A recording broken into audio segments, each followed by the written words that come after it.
Good afternoon, fellow patriots. This is Matt Shea, and welcome to Patriot Radio, broadcasting live from deep inside the heart of the future Liberty State. Sponsored once again by On Fire Ministries, in the legacy of Dr. Stan Monteith, bringing you the story behind the story and the news behind the news, where it's not about right or left, it's about right and wrong. It's about our hope not being in man, but in Jesus Christ. About not ending in prayer, but moving to action. Your kingdom come, your will be done, on earth as it is in heaven. Father, deliver us from the evil one.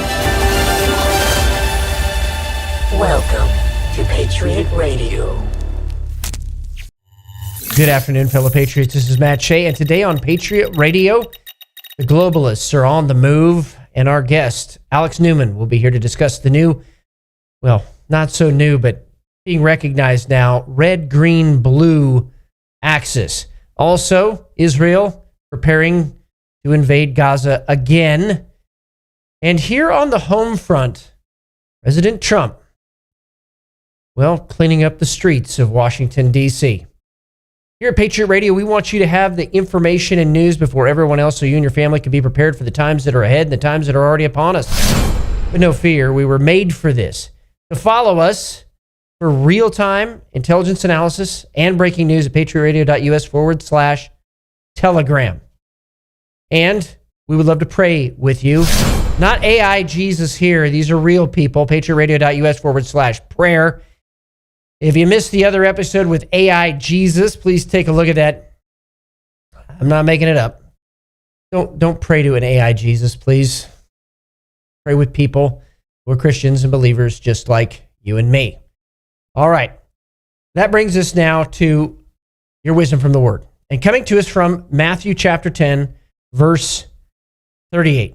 And the one who does not take up his cross and follow after me is not worthy of me.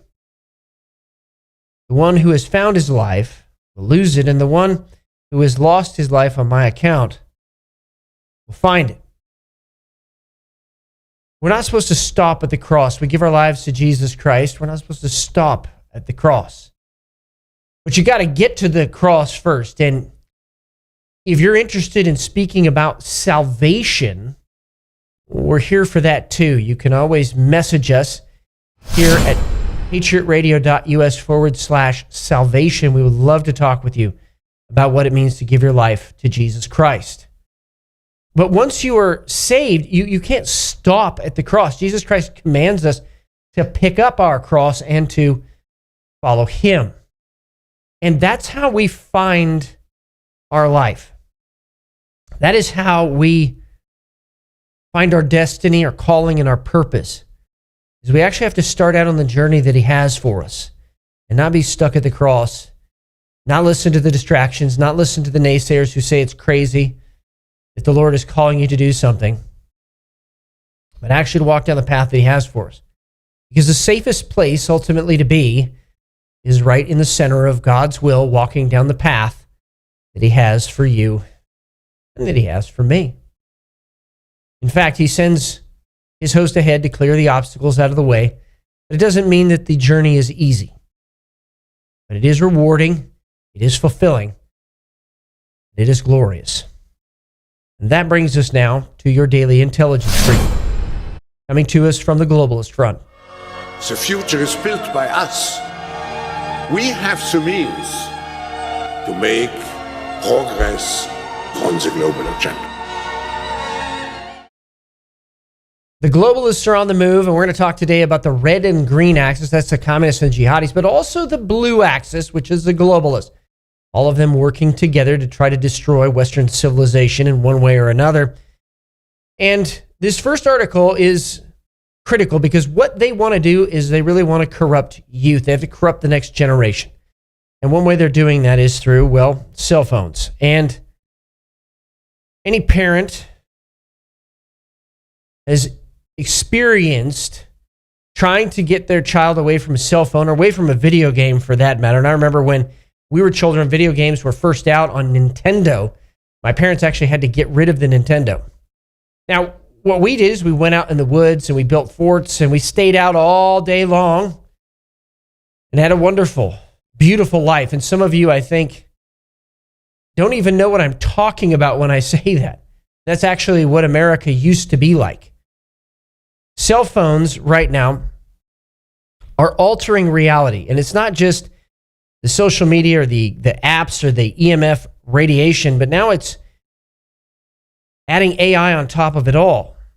And young adults' personalities are changing with conscientiousness in a free fall. If we could bring this up, right in this beautiful chart in the middle of it, conscientiousness, neuroticism, agreeableness, and extroversion, you can see the neuroticism is on the rise, and conscientiousness, the idea of not being selfish, narcissistic, that is dropping. I mean, look, it's cratering. Being agreeable, being an extrovert, in other words, getting out and interacting with people, all of those things on a downward trend.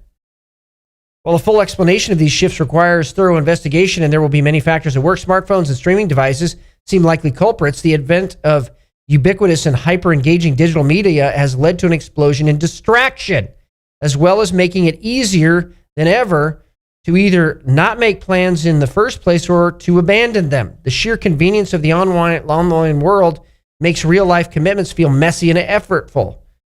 And the rise of time spent online and the attendant decline in face-to-face interactions enable behaviors such as ghosting. In other words, selfishness and narcissism. But this is the intent. The intent has always been to corrupt that next generation. And in addition to corrupt it, to market according to it and to manipulate it.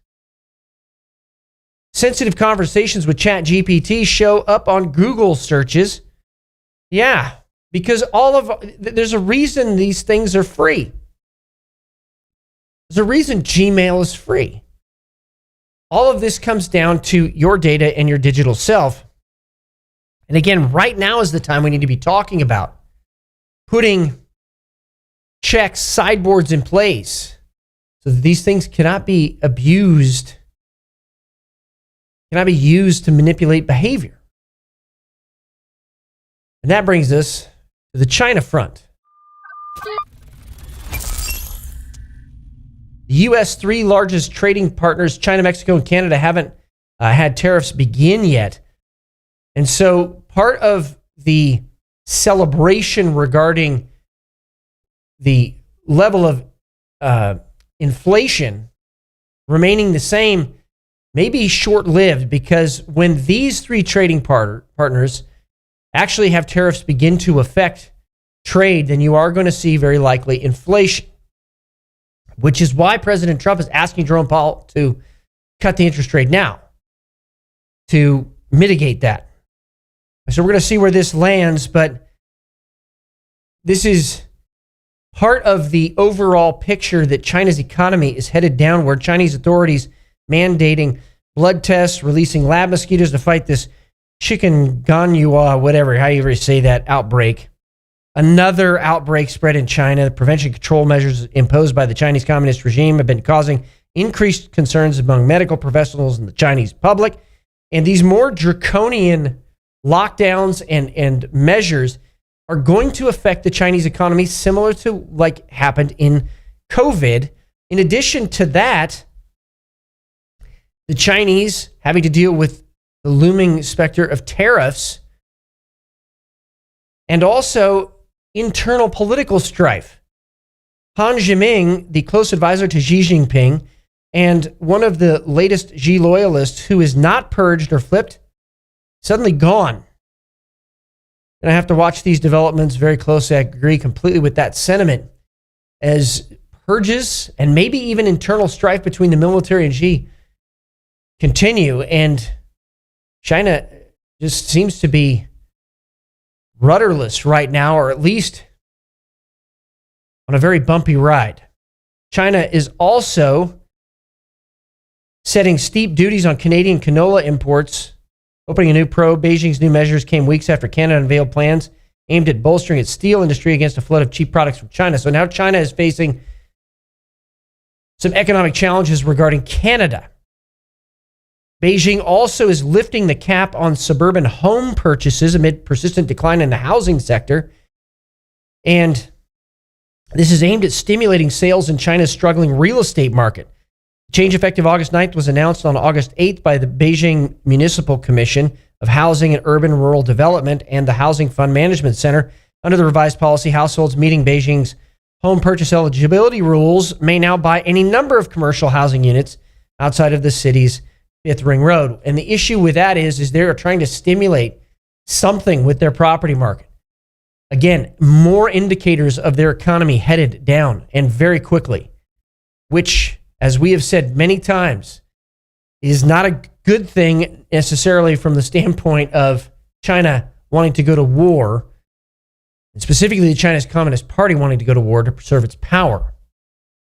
Also, China's internet regulator has in the past 2 weeks directed tech giants like ByteDance, Alibaba, and Tencent to halt NVIDIA chip purchases, citing data security concerns. So now you have a supply chain issue potentially in China as well. You're going to see more on this in the next couple of weeks. Also here in the United States, Secretary of Defense Pete Hegseth is now cracking down on CCP adversary purchase of farmland nationwide. I want to know who owns the land around our bases and getting an understanding of why foreign entities, companies, and individuals buy up land around these bases. He already knows. They want to use them for staging areas. Similar to what happened in Russia with the Ukrainian surprise attack with drones. That's what they're thinking. That's what they're planning. And it is really good to see a Secretary of Defense on that right now.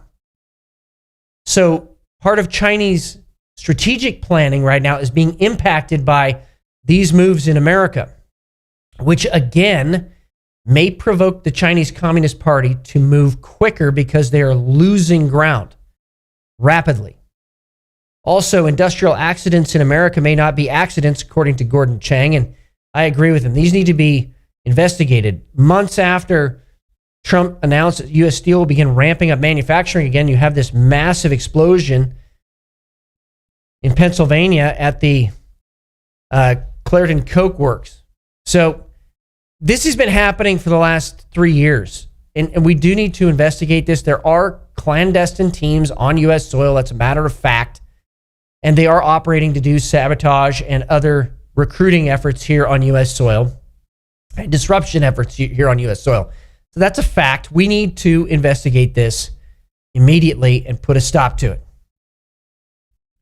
Counterintelligence in the United States really needs to ramp up. And that brings us now to the Middle East front. Syria is offering Russia to return military police to areas bombed by Israel. Syria's new government is interested in resuming Russian military police patrols in the country's southern provinces, similar to how it was before the fall of Bashar al-Assad's regime, the Kremlin media reports. Why would the Syrian government do this? Because the United States very soon, in the next 24, 48 hours, is going to have talks on opening a humanitarian corridor, and very likely more than that, between Israel and the embattled enclave of Soweto, where the Druze are. Now, the question is, are they going to open the same to where the Christian area is? It's called the Valley of the Christians, actually. And they should. With that said, we're going to see a lot of movement in the Syria-Turkey realm here in the next 6 months. And it really appears that Erdogan may be ramping up to declare a caliphate next March. I'm going to explain in a later episode why March. But we need to really pay attention to dates, because it was in March that the caliphate was actually abolished.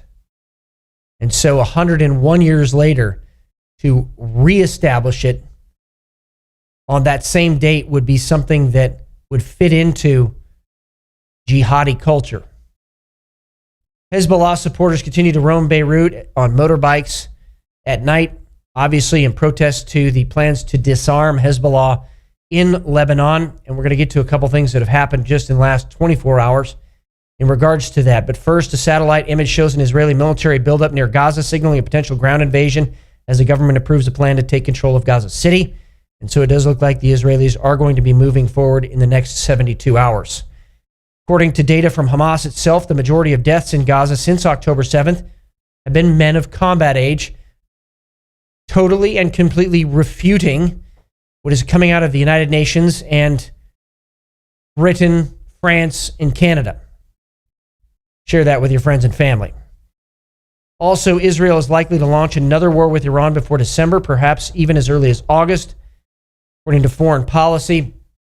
There's some very interesting comments.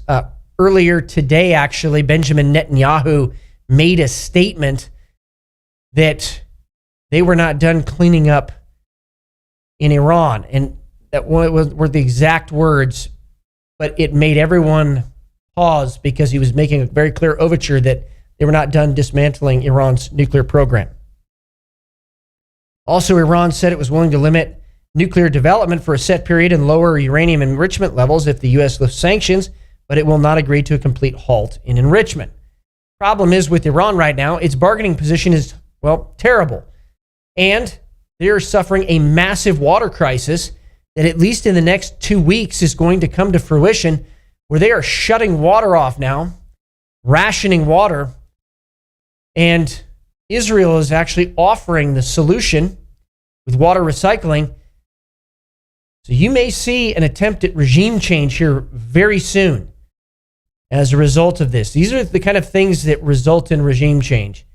When people don't have water to drink, food to eat, that's when stuff gets very interesting.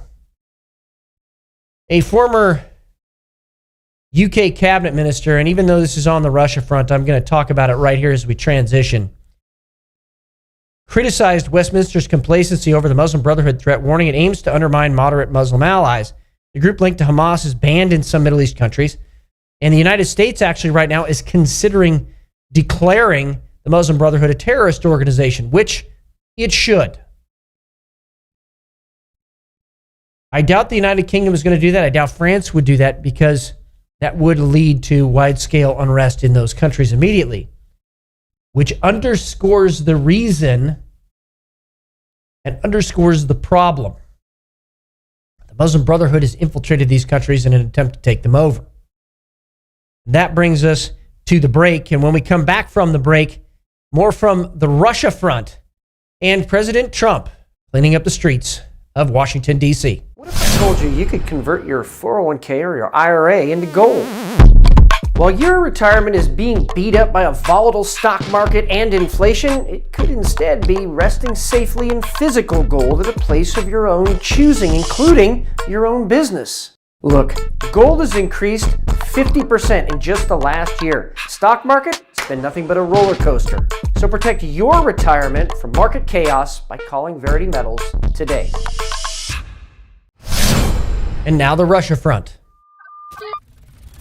The 1st Azov National Guard Corps took up defensive lines in the area, blocking this breakthrough where the Russians penetrated 10 to 25 kilometers into the rear of Ukrainian positions. Now, it's important to understand, you hear the word breakthrough over there. Both sides, Russia and Ukraine, have what's called defense in depth. In other words, they have rings of defenses that they can fall back to or they can stop breakthroughs. In Ukraine in particular, those defenses in depth go across a significant portion of the entire country. So as we see this, we analyze it, this is posturing ahead of Putin's meeting with President Trump. And so are a couple of the news items I'm about to read as well. Overnight on August 10th, Ukrainian Special Forces launched an operation which resulted in the destruction of a stationary air track radar near the village in occupied Crimea, near a village in occupied Crimea. And so this is, again, posturing prior to this meeting. It still remains to be seen whether Zelensky will attend that meeting or not. But I think people are missing something very critical that Trump is doing. He's making the Russians meet on territory that was taken from Russia by the United States, now albeit legally and through an agreement, but was recognized as one of the greatest mistakes in Russian history. I think there's a flex there, and probably from both sides. And that brings us now to the South America front. Dictator Nicolas Maduro threatens President Trump alongside his army chief. Quote, "I say to the imperialists, don't you dare.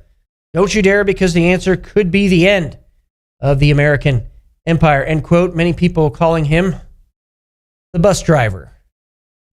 And for good reason, because he seems scared and he's getting a lot more emotional.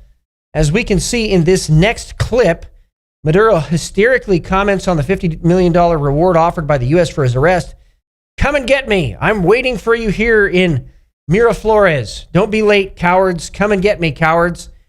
I want you to look at his body language right now. I want you to look at his shoulders going down. I want you to look at his left hand shaking, him steadying himself. This man is scared, all right? And in the next few months, we might actually see again the rise of the opposition in Venezuela. And as friends of mine who have talked to me about this crisis in Venezuela, many of the people that live there actually want Maduro gone because of the hardship and the repression that they have suffered, especially over the last few years. Also, in a poignant memorial, Colombian Senator Miguel Uribe, who just passed away from complications due to an assassination attempt 2 months ago that ultimately proved successful. Quote, if there's no freedom in Venezuela, there will never be peace in Colombia. We send our warmest regards to all young Venezuelans. Do not give up. We will not give up. End quote.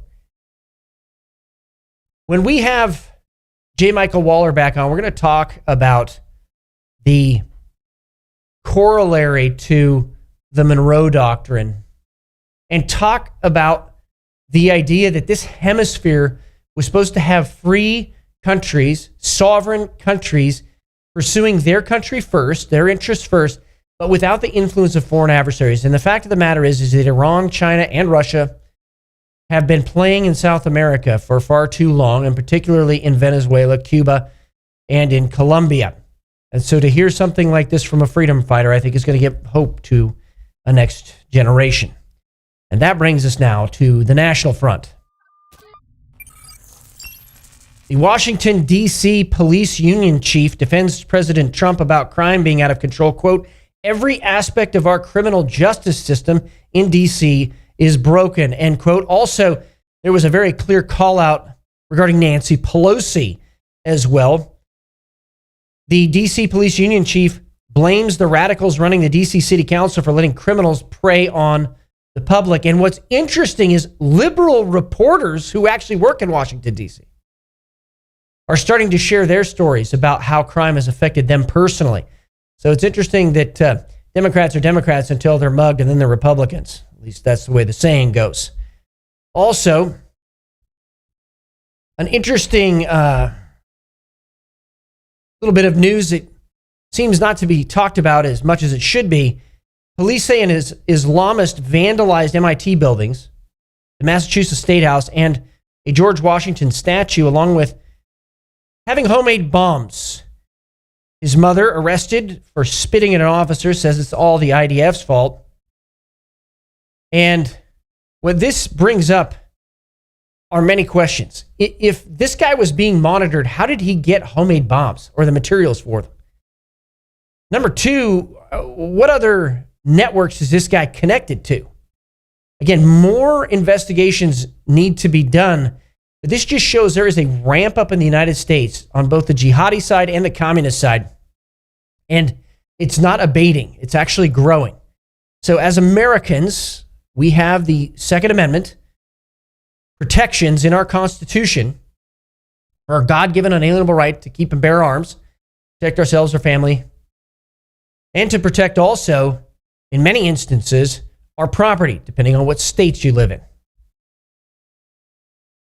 But it's unalienable. We'll talk about that later. Also, it came out that this gunman that attacked CDC fired 180 shots at the CDC headquarters in Atlanta. 150 windows were shot out during the attack. That seems like rage to me. But I find it fascinating that we're not really getting a lot more details around the alleged shooter. Seems like it's being doled out to us, which always, for me, raises a red flag. President Trump also threatens a major lawsuit against Fed Chairman Jerome Powell and unleashes fire on him after seeing the latest inflation data. It 2.7% in July, shy of the 2.8% Wall Street expected. And the reason Trump, again, is going after this is because there will be likely inflation after deals with China and after deals with Canada and Mexico. If there is, in fact, tariffs, that's where you're going to see an increase in the price of goods, affect average everyday Americans. So Trump wants to lower the interest rate so that it mitigates that effect. Jerome Powell, of course, being on the globalist side, is bucking that because he understands this is a shift away from the Federal Reserve System. Also, quote, expect violence, end quote. Larry Klayman says Trump must take out the deep state. Now, renowned attorney, Larry Klayman says that coming indictments of the deep state traitors who tried to frame President Trump as a Russian spy in his first term are all in serious trouble. So he also says that it's obvious Trump and his team have come to the conclusion that they have to get the left and the deep state before they get them. In other words, that's where the hunter becomes, or the hunted becomes the hunter phrase from President Trump. This is where you, again, can see a lot of unrest start to happen if indictments actually occur with leaders behind this, like Brennan, Mueller, Wray, and others. So we're going to keep watching this, but we must understand that things are getting very unstable because the Marxists, communists, understand that they're losing power and are probably going to be in the political wilderness for a generation. Also, Michigan Secretary of State Jocelyn Benson, accused of overseeing the nation's, quote, most corrupt voter rolls, end quote. Well, according to Patrick Kolbeck, the DOJ demanded answers on duplicate registrations, dead voters, foreigners voting, and unverified absentee ballots. 31 voters with Israeli addresses registered at a single Detroit coffee shop, none found in Israel, but some voted in 2024. 320,000 ghost voters, foreign student voters, middle-aged women registered to vote at all-male fraternity houses, dead voters in the 2020 election, including 170-year-old Jason Lemoyne Daniel. How did he even get a ballot? I agree. More investigations on that very likely soon. The Texas shooter, where 3 people were fatally shot, including a child, has been identified and was identified as Ethan Ninecker, 32-year-old. And this was in that Target in Austin, Texas. Again, violence continuing to ramp up in the United States. Also, on a good news from the Epoch Times, clinics are ending gender treatment for kids in the wake of Trump's policies. You can see these clinics that are ending that treatment, quote unquote, mutilation, all over the United States. That is a massive, massive win. And then lastly, a whistleblower charges Adam Schiff authorized leaks of classified details to hurt President Trump. This seems to be in violation of many laws. So it'll be interesting to see if Adam Schiff is one of the first people indicted here in the near term. And that is the briefing. Remember, the antidote to dependency and socialism is to be a God-fearing, self-reliant, freedom-loving American. Get prepared. No fear. Make sure you keep up the fight. When we come back from the break, Alex Newman. What if I told you could convert your 401k or your IRA into gold? While your retirement is being beat up by a volatile stock market and inflation, it could instead be resting safely in physical gold at a place of your own choosing, including your own business. Look, gold has increased 50% in just the last year. Stock market, it's been nothing but a roller coaster. So protect your retirement from market chaos by calling Verity Metals today. And we're back with our guest today, Alex Newman. He is the senior editor for the New American Magazine and also the founder of Liberty Sentinel, libertysentinel.org. Alex, it's great to have you back on Patriot Radio. How are you doing, my friend? Doing great. Great to be here. Thank you so much for having me, Matt. So you've been out on the trail, as it were, talking quite a bit about the red, green, and now blue axis. What is the blue part of the axis? If we're talking about communists, we're talking about jihadis. What is the blue part? So the blue is for the globalists, the third strand in this braid of people who want to overthrow Christian civilization and basically bring about a one-world totalitarian system. And of course, the globalists don't agree exactly with the communists, don't agree exactly with the jihadists on what the global system should look like, but they all agree that the current system absolutely must go. And that, of course, puts the United States of America and our freedoms, our Constitution, directly in the crosshairs. So are the globalists really pulling the strings of the communists and the jihadists? I mean, there's accusations all over the place that, well, actually the communists are in control. Actually, the jihadists are in control. How are you evaluating this? Yeah, it's a good question. And I've heard a lot of people discuss this, very smart people with experience at the highest levels of the intelligence community and the military. And no, it's the communists who run everything. No, it's the globalists who run everything.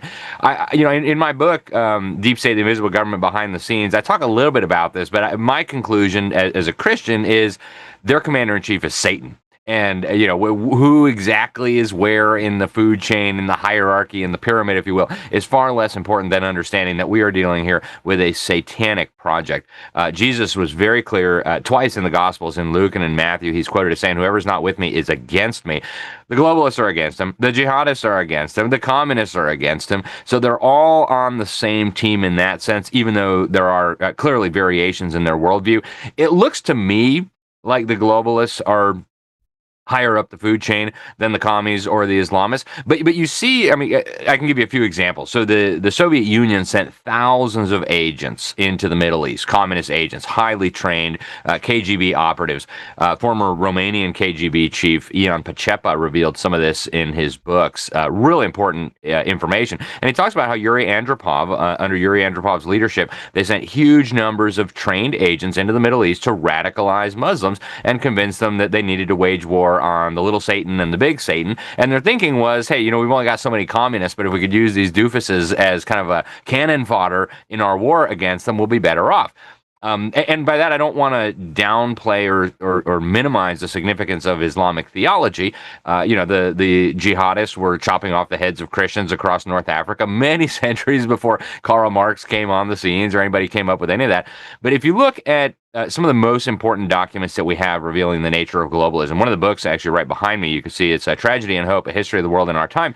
He talks about how these globalists actually use communists and work with communists very regularly to advance their own objectives. And we saw that with the Wall Street funding of the Bolshevik Revolution. We saw that with the Wall Street tentacles all over the rise of the communist Chinese in China. So to me, it looks like the globalists are higher up the hierarchy than the Islamists or the communists. I'd say most of them are probably more in the useful idiot category. But ultimately, when you understand it's all satanic, I think it's less important who is higher up. Well, I think that's really important that the Antichrist spirit is behind this, and you can actually use their own words to justify this. Karl Marx particularly wrote verses of poetry back in 1837, one of them that he wishes to avenge himself against the one who rules above, or that being that enthroned Lord. And then in another, he says, thus heaven he's forfeited, he knows it full well, his soul once true to God is chosen for hell.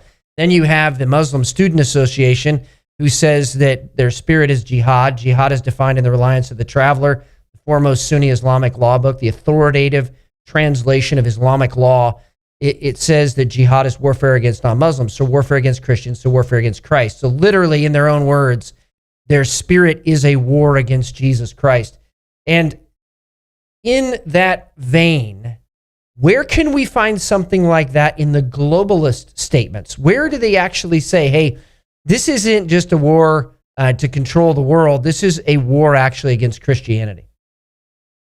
Yeah, we see, one of the things that we know for sure, Jesus told us this, is that by their fruit ye shall know them. And so one of the things we can do is look at the fruit of globalist ideas, and it becomes so obvious that this is diabolical. Another is even in the idea of globalism, right? It was God's idea to divide mankind into nations. And he says that clearly all through the scriptures. Deuteronomy chapter 32 says God divided mankind, he fixed the borders of the people. Acts chapter 17 again says from one man God created all the people of the world. world. He even divided them into nations, fixed their borders, and even the boundaries of their habitation and how long they would exist. Genesis chapter 11, you see this kind of rebellion against God's authority. God had told them to go and spread out across the whole face of the world, and they say, no, we're going to be just building this tower right here so we can do whatever we want. And eventually God forces the issue. They're building this ridiculous Tower of Babel. So right off the bat, we see that globalism without Christ is itself a rebellion against God's instructions. And I don't know exactly why God chose to divide mankind up into nations, but I do know for a fact that he did choose to do that. That was his design for humanity, probably because if we were all under one world system, we would do incredibly dumb things.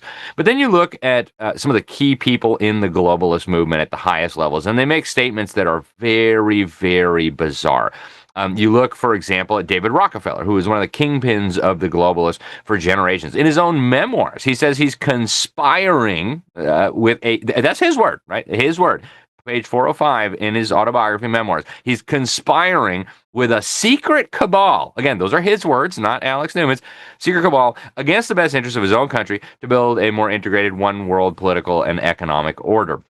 Now, who conspires with a secret cabal of globalists to build a one-world system? Well, let's go to Psalm 2. In Psalm 2, King David, 3,000 years ago, talked about how the kings of the earth were conspiring or taking counsel together against the Lord and his anointed.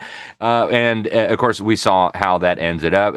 God laughs at them, then he speaks to them in his wrath. So that's not going to go well for these little globalists. But you look at people like the guys that congregate around the World Economic Forum. Yuval Noah Harari. And see, I don't know that these guys know per se that this is satanic. I think some of them are so deluded, they actually think like, hey, this was my idea, and it's a really good idea. So Yuval Noah Harari, who's been a keynote speaker at the World Economic Forum, I call him the Batman sidekick Robin, if Klaus Schwab is the Batman.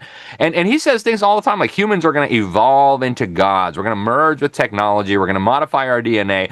And he calls it Homo Deus. We're going to be as gods, which of course is exactly what Satan promised in the garden in Genesis chapter 3. So as far as I'm concerned, the fingerprints of the enemy are all over this movement, in what they say, in what they do, in how they blatantly wage war on all the institutions and commands that God has given us. And so for me, it's very clear that this is satanic, and I would challenge unbelievers to come up with another plausible explanation that explains all this. Yeah, absolutely. I mean, just from a biblical standpoint, right before Genesis 11, where there's that rebellion, is Genesis 10, where Jesus creates nations. So Jesus is a nationalist. He creates nations in Genesis 10. He judges them in Matthew 25. And right after, so the next chapter is literally the rebellion that you're talking about. And I think that it would be important now to talk about secret societies. And I want to read a quote from UK Prime Minister Benjamin Disraeli. In a writing called Lothair, he wrote this in 1870. He said this: secret societies have declared war against the church, the state, and the domestic principle. And what does separation between church and state mean? The society is no longer consecrated. The coming anarchy is called progress because it advances along the line of departure from the old Christian order of the world. Christendom was the offspring of the Christian family, and the foundation of the Christian family is the sacrament of matrimony, the spirit of all domestic and public morals. The anti-Christian societies are opposed to the principle of home. When they have destroyed hearth, the morality of society will perish. That was 1870, and quite literally we're seeing that play out today, aren't we? We are absolutely. I mean, it's a perfect encapsulation of that. And if you listen hard enough, I mean, these people will really tell you what they're doing. One of the videos, and I've got tons of videos on this that I've used over the years. One that I go to frequently is Walter Cronkite, America's newsman, so-called, receiving literally his Globalist of the Year award from the World Federalist Society. This is, of course, before he died.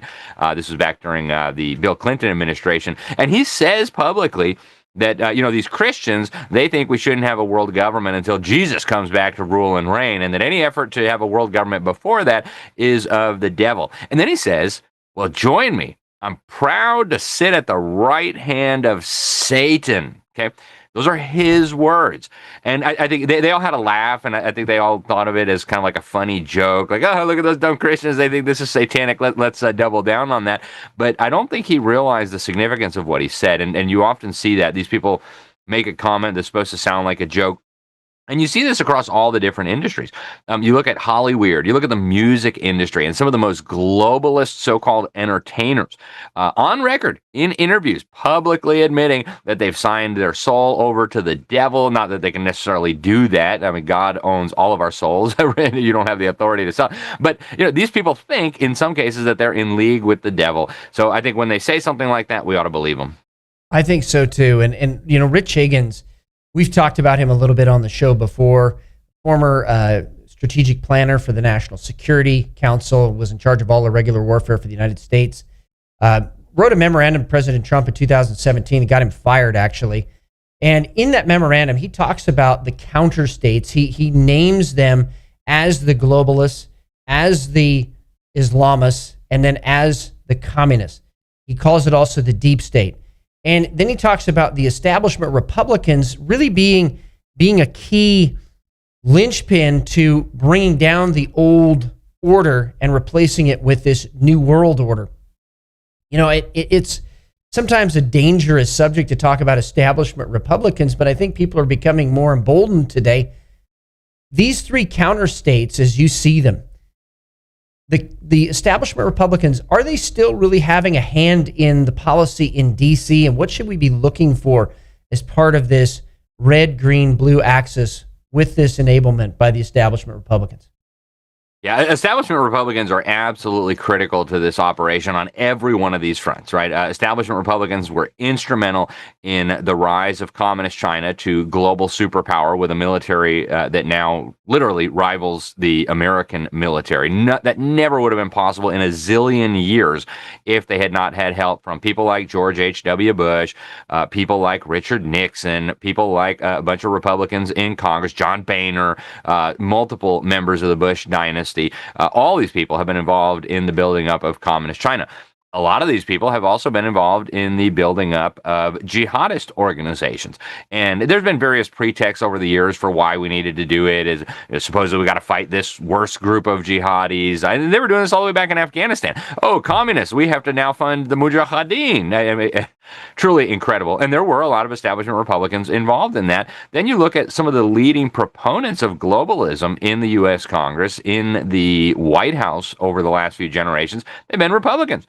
Who could forget George H.W. Bush publicly saying we're going to have a new world order where the rule of law will govern the conduct of nations, in other words, global law, where a credible United Nations will use its peacekeeping abilities, he's talking about their troops, to bring about the promise and the vision of the UN's founders, which we know filled with commies, New Agers, secret society weirdos.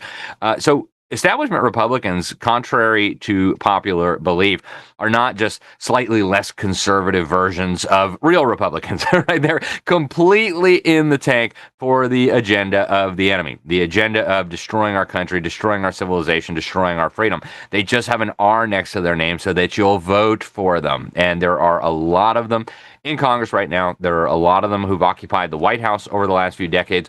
And I think the establishment realizes they can't just control one of the parties. I mean, they've got the Democrat Party almost lock, stock, and barrel. Now they need at least enough influence in the Republican Party so that it'll be a counterfeit opposition rather than a real opposition. And again, there's mountains of evidence showing that this is the case. When we come back from the break, more with Alex Newman, senior editor for the New American magazine, thenewamerican.com. We're going to be talking about the networks locally, and then more importantly, what can we do about it? What if I told you could convert your 401k or your IRA into gold? While your retirement is being beat up by a volatile stock market and inflation, it could instead be resting safely in physical gold at a place of your own choosing, including your own business. Look, gold has increased 50% in just the last year. Stock market, it's been nothing but a roller coaster. So protect your retirement from market chaos by calling VERITY Metals today. And we're back with Alex Newman, founder of Liberty Sentinel, libertysentinel.org, one of the great investigative journalists of our time, talking about the red, green, and now blue axis that people are beginning to recognize is happening. When I read another quote from Rich Higgins from his memorandum to the President of the United States, it says the campaigns operate through narratives because the hard left is aligned with Islamist organizations at the local, and then in parentheses, Antifa working with the Muslim Brotherhood, at the national, ACLU and BLM working with CARE and MPAC, and at the international level, the OIC working with the OSCE inside the United Nations. And these, so you have the Organization of Islamic Cooperation, you've got the Socialist International and some of these other folks at the international level, all working together with the same narrative to bring down the country. Now, ultimately, we're not going to be maybe doing a lot at the international level, but what can we be doing at the state, the local level to really fight back against these networks? Well, one critical thing is exposing them, right? And we see these pop up all the time, and people keep thinking it's like a new problem, and it's just a different manifestation of the same old problem. Like last year, we had the the pro-Hamas riots and demonstrations on college campuses, and then it came out that George Soros and the Rockefellers were funding them. Like, why are you people surprised by this, right? And people say, oh, well, why would George Soros want to fund Hamas? Why do you think he would want to fund Hamas, right? Because they're all working for the same cause: destroy civilization, destroy our country. And I think one of the critical things in terms of stopping them is just exposing them. Once people understand what's happening, they are not inclined to support it anymore. Sometimes people get sucked in by the narratives that Rich Higgins just described because, they want to be good people. They want to be virtuous. They feel like some issue, some problem is going on. Maybe if they virtue signal, they can be, part of the solution. They don't realize that they're getting hooked into a phony narrative. So the more we can expose these operations, the more we can expose the funding, the better off we will be in terms of protecting our population from getting hoodwinked and sucked into these movements. That's one of the really critical things. I think at the same time, we do need law enforcement investigations here. When you have terrorist organizations with operations across the Middle East, and the Muslim Brotherhood is a good example of this. Not everyone in the Muslim Brotherhood is a terrorist per se, but their whole goal is to build a global caliphate. They use terrorism when appropriate as one of their tools in their arsenal. They partner with known terrorist organizations. Why is law enforcement not doing more to untangle these networks? We have some of the financiers of these movements. I mentioned David Rockefeller earlier. The guy confessed in his book, Smoking Gun Confession, that he was conspiring. Conspiring is a crime. The Department of Justice charges people with conspiring every day. Conspiring against your own country is a very serious crime. We used to call it treason, and it was punishable in some cases by death.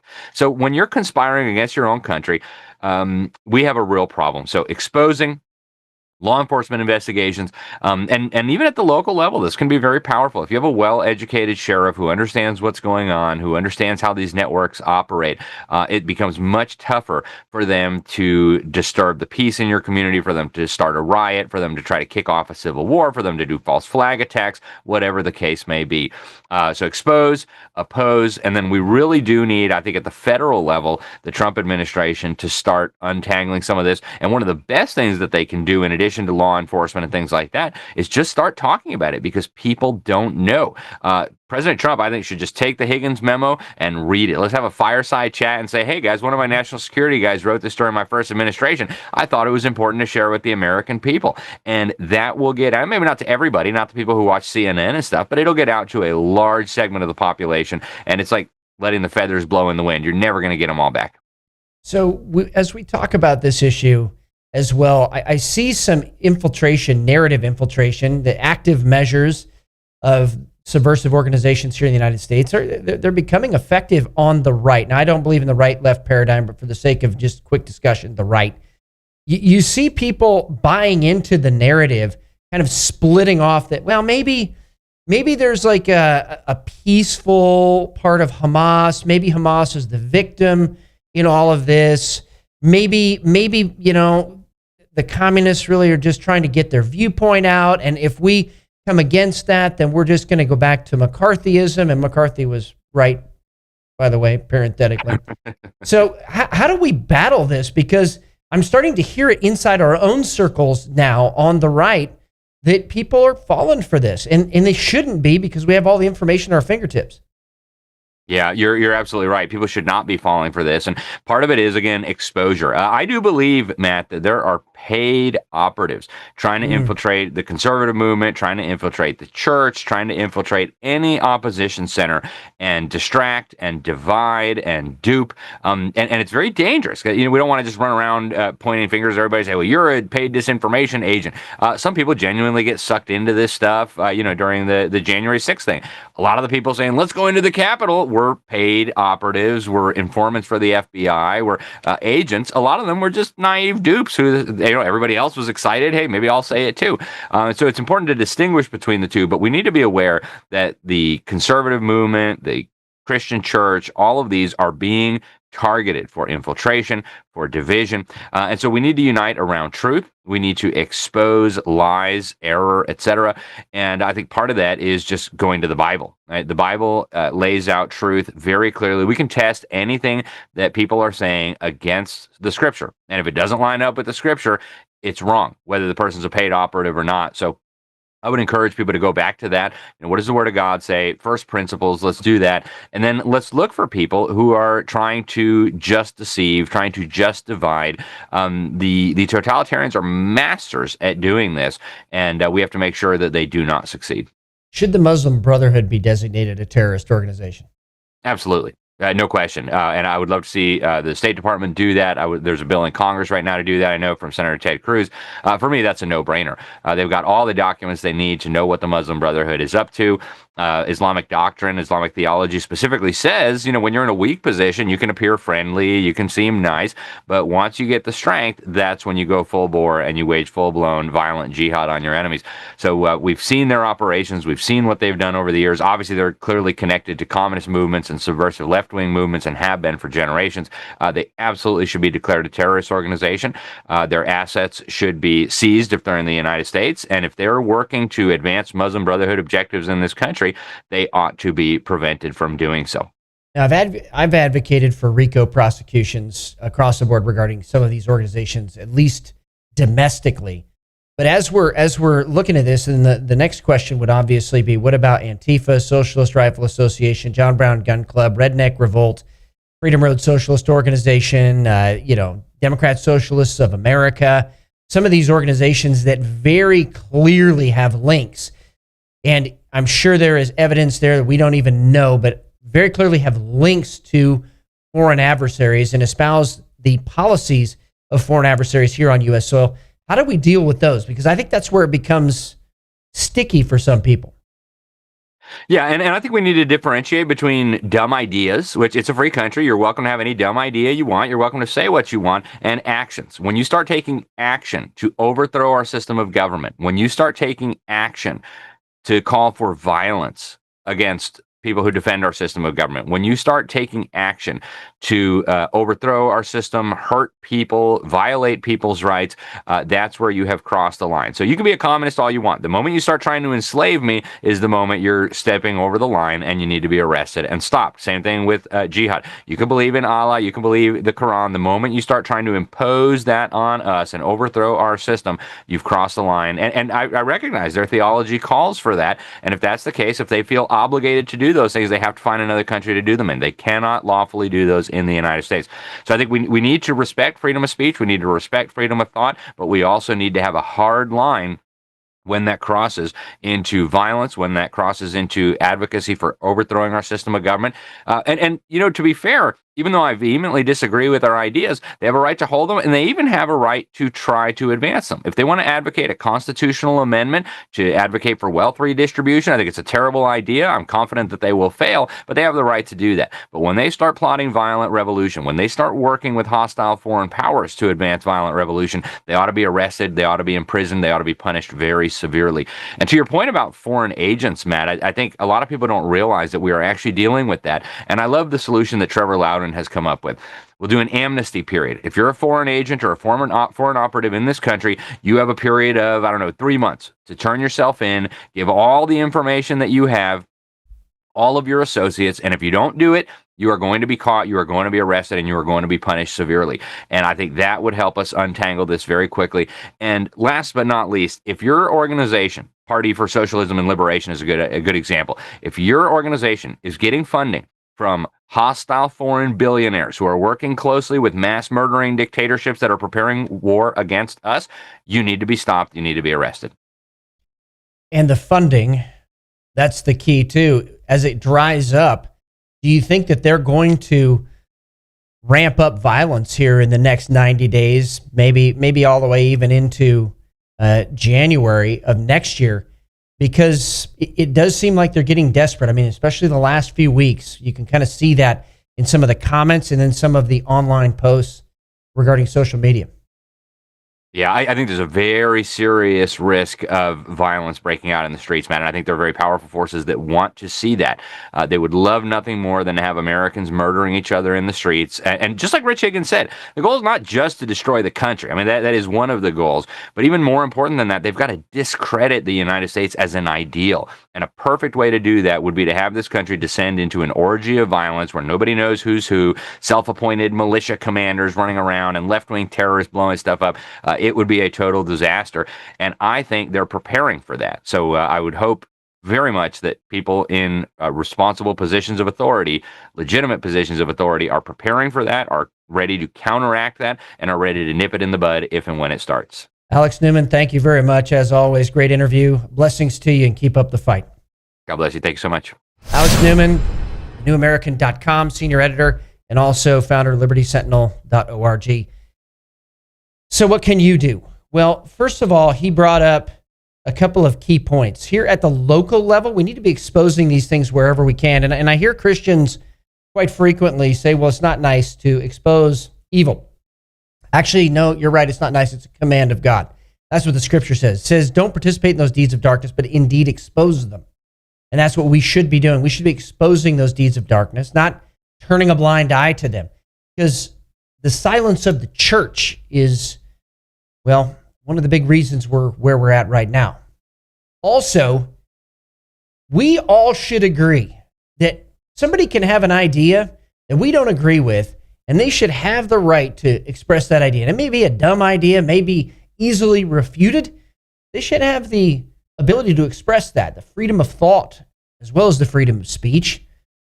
And it's interesting that people like Bill Maher and even Elon Musk are coming to the conclusion that really the shutdown of ideas has been at the core of the problems that we're facing today, and indeed probably is the goal of these red, green, and blue axis members and participants. And it's interesting as well, as we move forward in the next 6 months, let's keep in mind that freedom of speech,